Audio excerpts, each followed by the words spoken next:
Halo Bapak Ibu sekalian, kembali bersama saya Pak Sul di channel Guru Kreatif 4.0.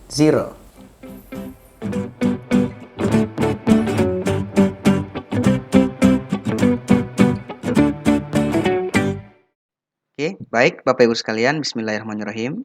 Jadi untuk video kali ini kami masih membahas kompetensi manajerial untuk seleksi P3K tahap 2. Jadi teman-teman, video ini merupakan video part 2 dari kami dan semoga dengan adanya video kali ini bisa membantu teman-teman untuk mendapatkan nilai maksimal di kompetensi manajerial. Amin ya rabbal alamin. Nah, teman-teman, saya pernah jelaskan bahwa sebenarnya kompetensi manajerial itu sangat mudah, teman-teman. Kunci dari kompetensi manajerial teman-teman adalah sebisa mungkin teman-teman ini menjawab nanti soalnya sesuai dengan indikator. Nah, teman-teman, kedelapan indikator ini merupakan pribadi yang diinginkan oleh pemerintah.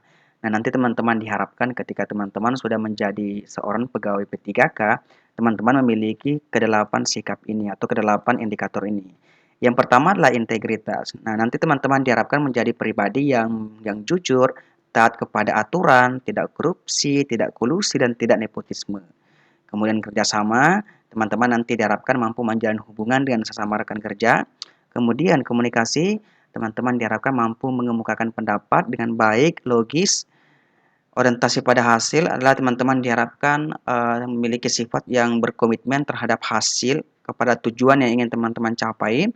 Kemudian pelayanan publik, nah nanti teman-teman diharapkan mampu melayani publik, artinya teman-teman nanti tidak harus adil kepada sesama, tidak diskriminatif, dan tidak membeda-bedakan orang lain. Kemudian pengembangan diri dan orang lain, artinya teman-teman ini mampu mengembangkan diri dan orang lain. Nah, jika teman-teman nanti ada pelatihan misalnya, atau ada BIMTEK di luar sana, nah teman-teman bisa mengikuti BIMTEK itu termasuk bentuk pengembangan diri yang teman-teman ingin miliki. Mengolah perubahan artinya teman-teman sebisa mungkin teman-teman menjadi agen perubahan. Artinya salah satu contohnya di sini adalah teman-teman bisa beradaptasi dengan lingkungan baru dan bisa menjadi agen perubahan di lingkungan tersebut. Sedangkan yang terakhir adalah pengambilan keputusan. Artinya teman-teman diharapkan ini mampu mengambil keputusan dengan menggunakan prinsip kehati-hatian sehingga keputusan yang teman-teman ambil ini bisa bermanfaat bagi sesama dan lebih banyak manfaatnya daripada kerugiannya. Nah, kedelapan ini teman-teman, jika teman-teman nanti menjawab soal manajerial dengan berpacu atau berpedoman ke delapan indikator ini, maka insya Allah teman-teman bisa menjawab soal itu. Jadi seperti apapun soalnya, jika teman-teman menjawabnya sesuai dengan indikator ini, maka soal itu saya pastikan bisa teman-teman jawab dengan nilai yang maksimal atau nilai yang sempurna. Baik teman-teman, saya akan memberikan contoh soalnya. Karena ini merupakan part 2, jadi saya akan mulai dari soal nomor 11. Soalnya seperti ini teman-teman. Seorang ibu dari wali murid mendatangi guru serta meminta agar nilai anaknya yang belum memenuhi ketuntasan minimal menjadi masuk kategori tuntas.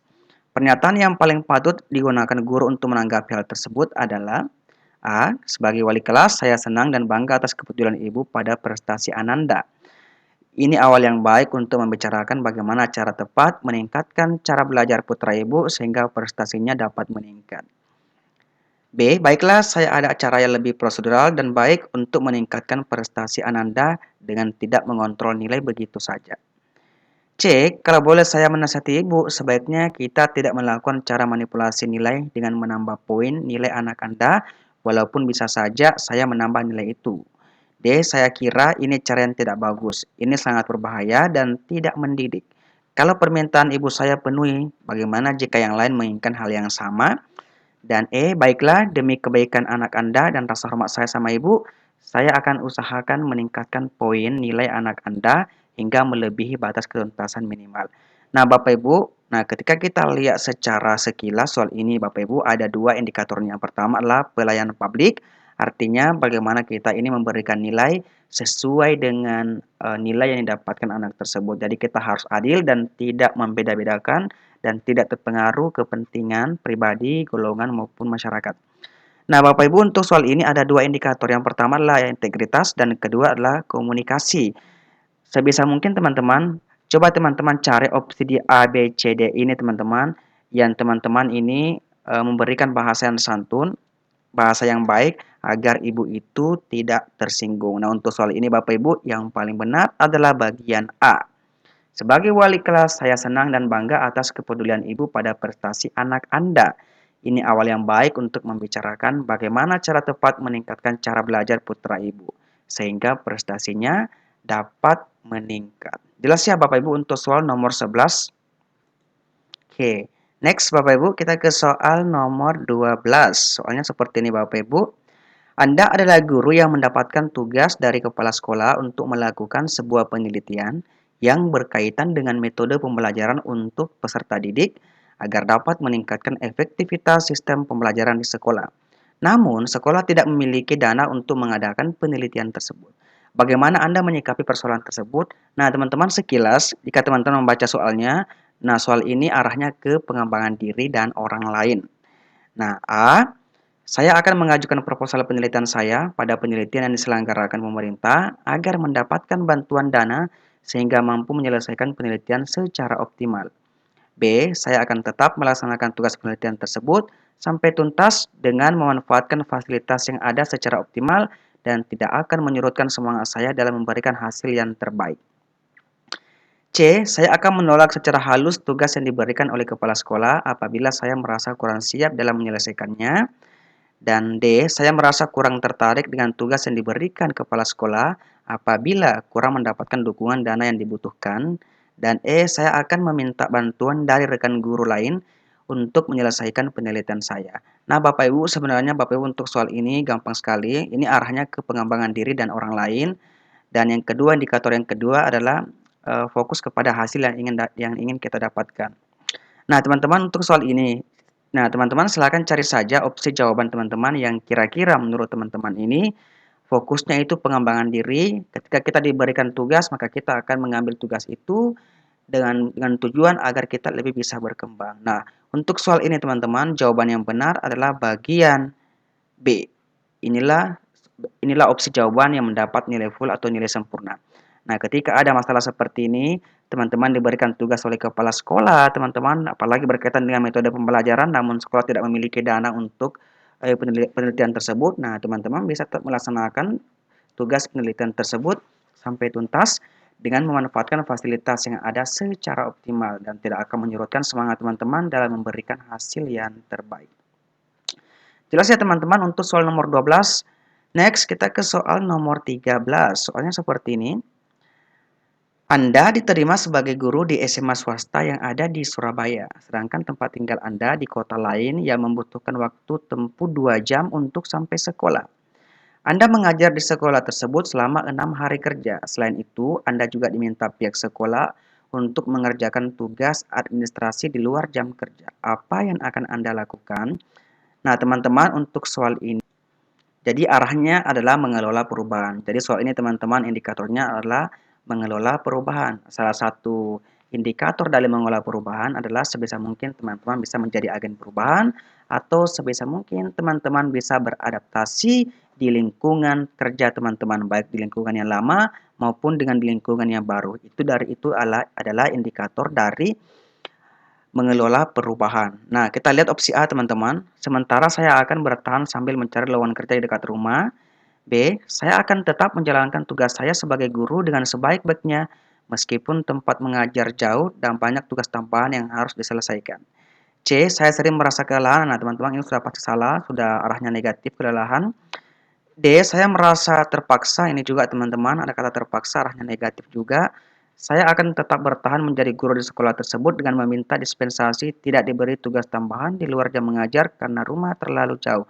Nah, teman-teman, untuk soal ini, teman-teman, selain tadi indikatornya mengolah perubahan, juga termasuk dalam salah satu pelayanan publik. Nah, sebisa mungkin teman-teman ini kita sebagai seorang pelayan publik, kita harus melayani masyarakat, baik itu siswa, dengan baik. Nah, untuk soal ini yang paling tepat di antara yang lainnya adalah cuma bagian B. Saya akan tetap menjalankan tugas saya sebagai guru dengan sebaik-baiknya meskipun tempat mengajar jauh dan banyak tugas tambahan yang harus diselesaikan.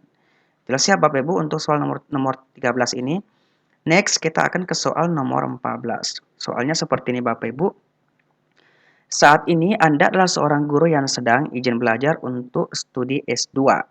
Pada suatu ketika Anda dihadapkan dengan tugas kuliah yang menumpuk dalam waktu pengumpulan, mendesak, Tapi di sisi lain, Anda juga harus mempersiapkan materi yang akan disampaikan saat mengajar. Apa yang Anda lakukan? Nah, teman-teman, ketika lihat sekilas, soalnya ini arahnya ke pengembangan diri dan orang lain. Ingat bahwa pengembangan diri adalah sebisa mungkin teman-teman, jika teman-teman diberikan tugas, diberikan pekerjaan mengenai agar teman-teman bisa berkembang adalah sebisa mungkin teman-teman mengambil tugas tersebut dan menyelesaikannya hingga tuntas. Baik, kita lihat opsi A, teman-teman. Saya akan mempersiapkan materi mengajar dengan sebaik-baiknya terlebih dahulu agar peserta didik dapat memahami pelajaran selanjutnya. Saya akan mengerjakan tugas kuliah. B. Saya akan memberikan penugasan mandiri kepada peserta didik karena tugas kuliah mendesak untuk dikerjakan. C. Saya akan berusaha menjalankan kedua aktivitas saya dengan melakukan manajemen waktu dengan baik dan yang menjadi prioritas adalah mengajar. Dan D. Saya akan menyelesaikan tugas kuliah terlebih dahulu di malam hari dan selanjutnya sebelum kelas dimulai saya akan mempersiapkan materi untuk mengajar. E. Saya akan mencari alasan untuk tidak masuk mengajar untuk dapat menyelesaikan tugas kuliah. Nah, teman-teman, sekilas teman-teman ketika kita lihat soalnya ini dia arahnya ke pengembangan diri. Nah, ketika lihat opsinya teman-teman, ternyata di opsi ini juga termasuk sebagai integritas dan pelayanan publik. Nah, teman-teman, kira-kira teman-teman di antara opsi A, B, C, D ini teman-teman yang memasuk pelayanan publik dan juga termasuk pengembangan diri teman-teman adalah di bagian apa? Nah, untuk saya pribadi soal ini jawaban yang benar adalah bagian A. Saya akan mempersiapkan materi mengajar dengan sebaik-baiknya terlebih dahulu agar peserta didik dapat memahami pelajaran. Selanjutnya, saya akan mengerjakan tugas kuliah. Ingat teman-teman, ini termasuk skala prioritas. Hal yang pertama yang harus kita lakukan dulu adalah sebisa mungkin melakukan tugas utama kita sebagai mengajar. Setelah itu, kita mengerjakan tugas kuliah kita sebagai pengembangan diri kita. Jelas ya teman-teman untuk soal ini. Oke, next kita ke soal nomor 15. Soalnya seperti ini Bapak Ibu. Jika Anda melihat kurangnya fasilitas ruang laboratorium serta peralatan untuk praktikum yang kurang lengkap, sebagai guru apa yang akan Anda lakukan? A. Berinisiatif untuk mengajak siswa melakukan praktikum dengan laboratorium alam bebas atau di luar ruangan dengan memanfaatkan kejadian-kejadian yang sifatnya alamiah.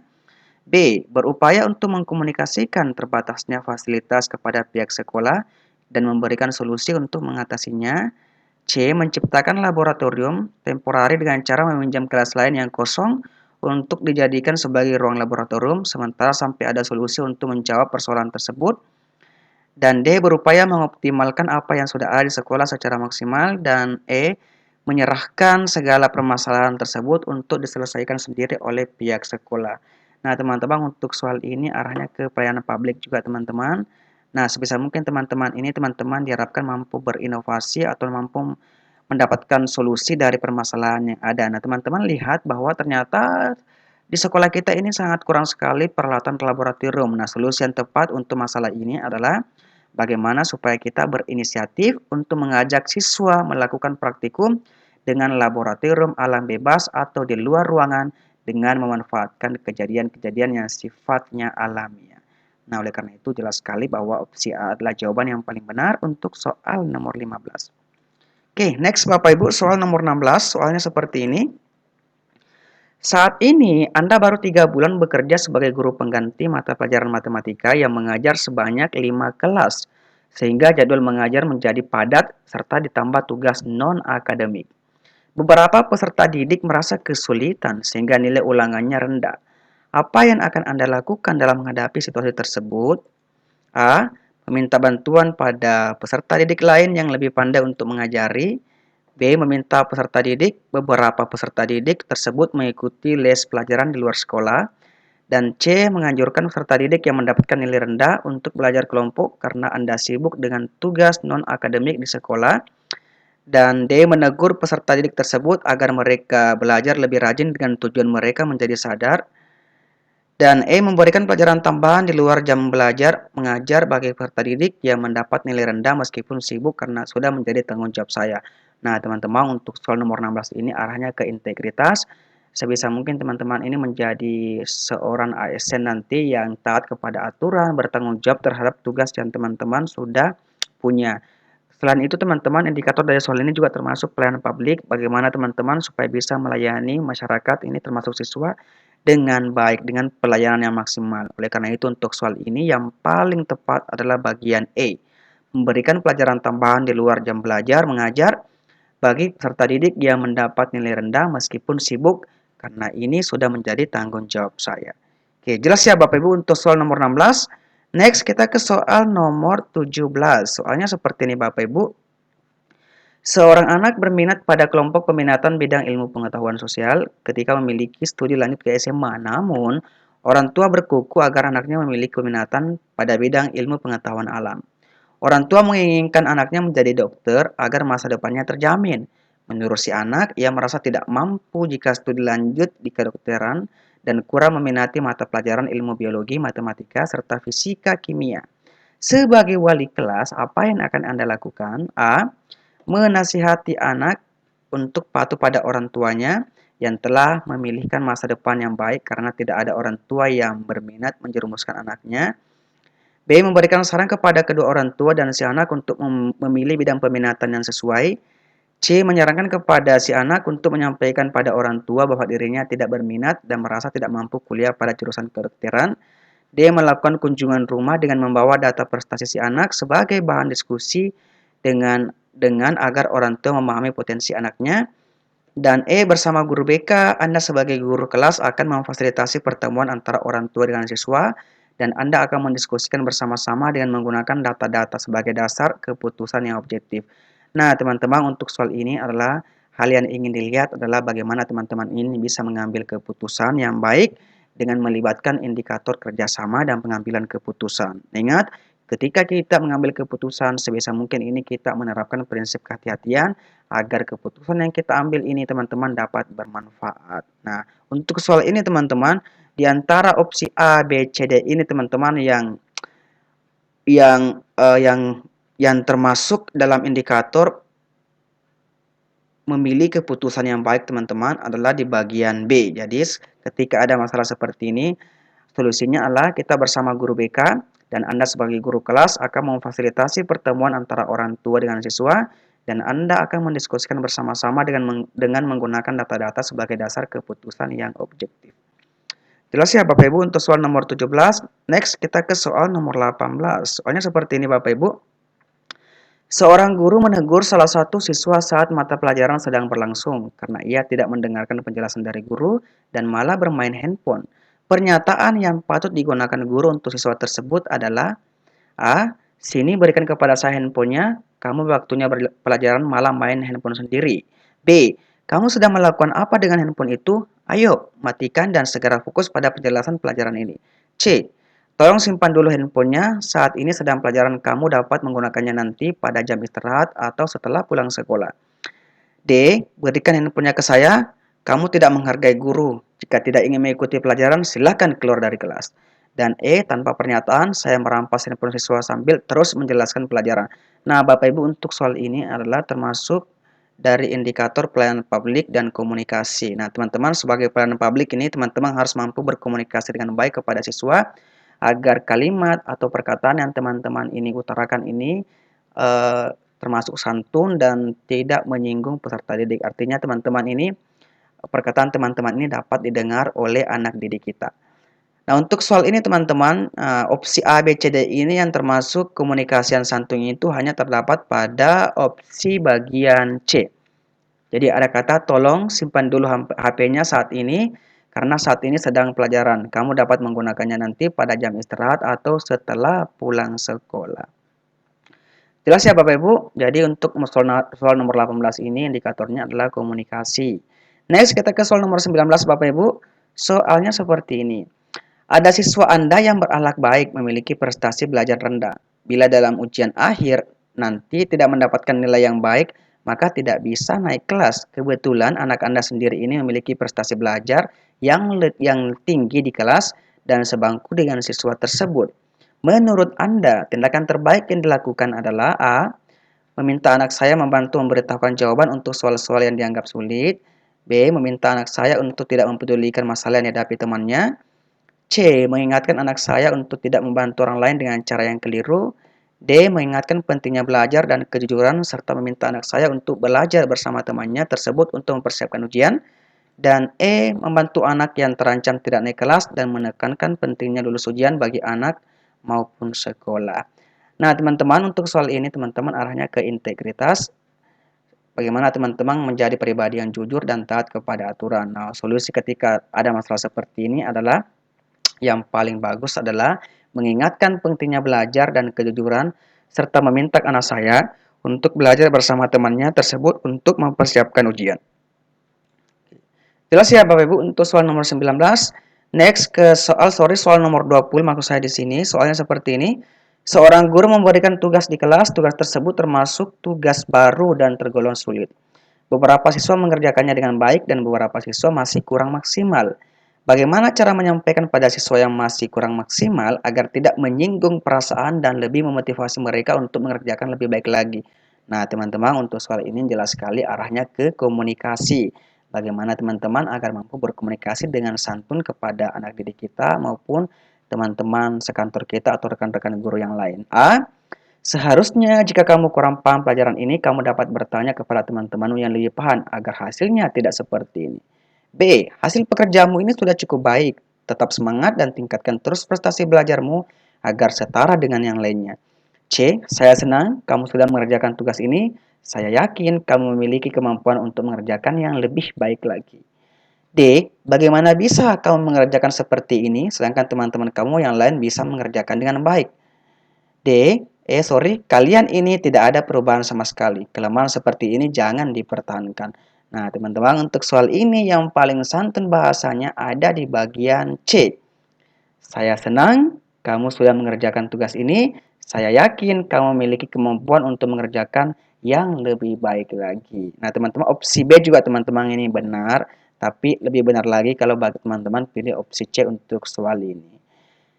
Jelas ya teman-teman, itulah tadi 10 nomor dan seperti biasanya ada soal bonus yang saya berikan kepada teman-teman dan silakan jawaban teman-teman ini tuliskan di kolom komentar seperti biasanya dan beserta alasannya.